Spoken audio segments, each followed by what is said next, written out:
Hi everyone, in this video I will show you how you can fix your game requires a restart to play error in the League of Legends. So I will show you guys effective solution that you need to apply to fix this problem.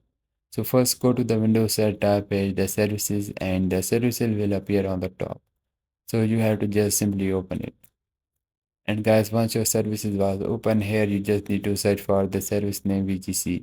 So keep scrolling down until you find it and right click on the service and go to the properties. And here you will see the startup type, just choose it to the automatic, and after that just simply click on the stop to stop the service, and then just simply click on the apply option, then just simply start the service.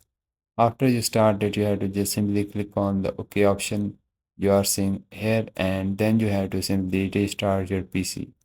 After the restart, your problem is definitely fixed. You have to launch the League of Legends.